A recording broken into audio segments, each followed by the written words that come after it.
Traffic congestion was expected with Black Friday sales at retails attracting more shoppers than usual in the densely populated north. However, precautionary measures following a gas leak near the Water and Sewage Company's main branch at Lance Road led first responders to cordon off the surrounding area, resulting in a pileup from the city limits to the Groseley Highway.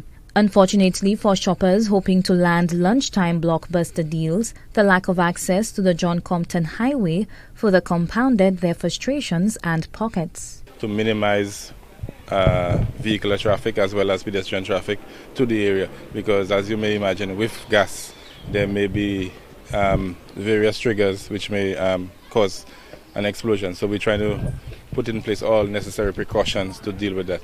I think of particular concern to us now is the fact that persons are trying to access the area, the general area, and some persons are causing serious difficulties in terms of us operating as we should. We cannot conclusively say that it is one thing versus the other. That is why we are exploring all of the possibilities at this time.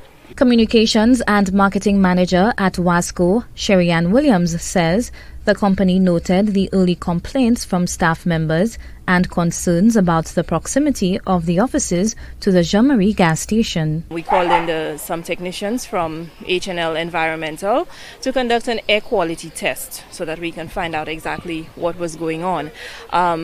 So far, we can tell you that they have conducted those tests and they have found some high levels of toxin in the building.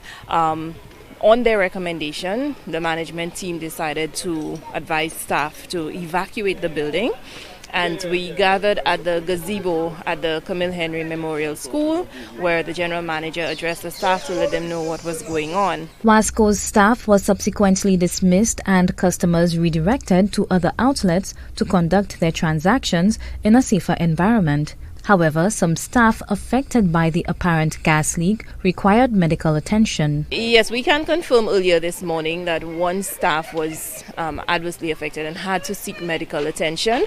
But we have taken all the necessary measures and precautions to avert any sort of adverse medical effect or health effect on any other staff. So as far as I can tell you, the majority of our staff are not sick. People have been complaining of feeling lightheaded and a bit nauseated, but that's as far as the extent goes. Just a few staff members have sought medical attention. Williams says the administration of the adjacent Camille Henry Memorial School was informed of the potentially disastrous situation and the emergency response protocol for the school was activated. News Force cameras caught up with the Minister for Education, Dr. Gail T.C. Rigobert, who was also on the scene. I want to commend the principal, her staff, parents for the orderly manner in which they've handled this situation this morning. I also wish to thank the Royal St. Lucia Police Force and the Fire Service for their quick response in this situation. And I trust that all will be well by end of day today.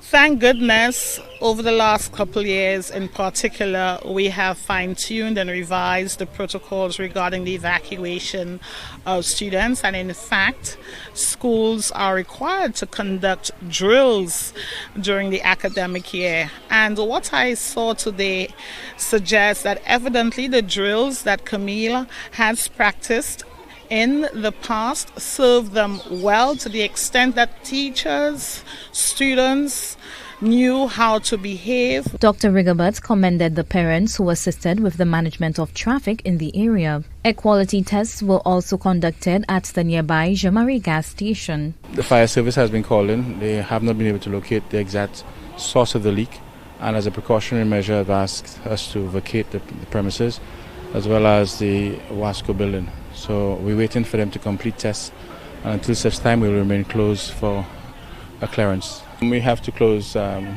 restaurant as well, and because we are close to Wasco, and given the nature of the gas that's been detected, it's a poisonous gas, and we're not going to take any chances. The origin of the gas leak is subject to an investigation. Lizandy Boville-Jones, HTS News Force.